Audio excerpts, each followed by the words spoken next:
Mission માતૃભૂમિના Harish રાવતની ગુજરાતભરના ગૌચર દબાણકારોને ચેતવણી આપવામાં આવી તથા કચ્છમાં રામવાવ ગામમાં અડચણરૂપ ગૌચર દબાણો દૂર કરાવવા વધુ તાકાતથી લડશે એવી ચેતવણી આપી। આ અંગે મિશન માતૃભૂમિના આગેવાન હરીશ રાવતજીને સાંભળી। જિલ્લાની અંદરમાં 600 એકર જેવી રામવાવ ગ્રામ પંચાયત જે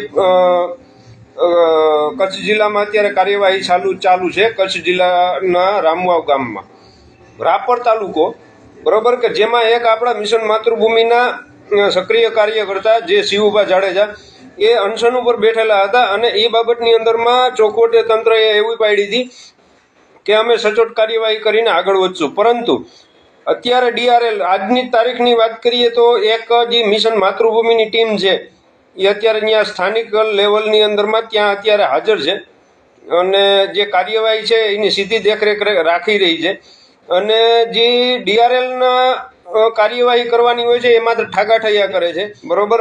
ગૌચર જમીનની અંદરમાં જે પણ આડા આવશે બરોબર કાર્યવાહીમાં તંત્રને કાર્યવાહીમાં કોઈ પણ આડા આવશે એને એ ભાષામાં અને એ રીતના પોલિટિકલ રીતના અને અનપોલિટિકલ રીતના જવાબ દેવામાં આવશે એનું કોઈ ટેન્શન નથી બરોબર। પણ તંત્રએ થોડાક ઠાગાઠૈયા કર્યા હતા જે બાબત તમામ જિલ્લાના તંત્રને તમામ ધારાસભ્યોને અને તમામ જે નેતાઓ છે એને નમ્ર વિનંતી કે ગૌચર જમીનની કાર્યવાહીમાં ક્યાંય પણ કોઈ પણ પ્રકારે અડચણરૂપ ઊભા ના કરતા બરોબર પ્લસ રોકાવાની કોશિશ ના કરતા।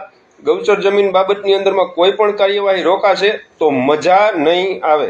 શુદ્ધ દેશી ગુજરાતી ભાષામાં કહું છું કે કોઈ પણ નેતા અથવા રાજકીય નેતા રાજકીય આગેવાન ગૌચર જમીનના તંત્રની કાર્યવાહી બાબતની અંદરમાં કોઈ પણ અડચણ ઊભી કરશે રોડો લાગશે અથવા કંઈ પણ કાર્યવાહી બાબતની અંદરમાં મિલીભગત કરશે તો મજા નહીં આવે બરોબર। પછી તકલીફ પડશે બરોબર તો એનો જવાબદાર ખુદ તમે રહો બરોબર। એટલે એ બાબતની અંદરમાં અને લાગતા વળગતા તંત્રને નમ્ર વિનંતી કોઈ પણ ભલામણ સ્વીકારી અને કાર્યવાહી નહીં કરો બરોબર તો કોર્ટના દરવાજા અને કોર્ટના કટકરાની અંદરમાં તમારા કોઈ નેતા નહીં આવે આગળ લેજો અને લાગતા વળગતા અને બીજી વાત ખાસ જે દબાણ કરેલા છે ગૌચર જમીનની અંદરમાં દબાણ કરેલા છે એને સ્પષ્ટ આ લાઈવના માધ્યમથી સંદેશ આપી દઈએ કે તમે એવું તો સમજતા જ નહીં કે અમારા ગામની અંદરમાં કોઈ આવીને આ કાર્યવાહી નહીં કરાવશે અથવા કંઈ પણ નહીં થાય।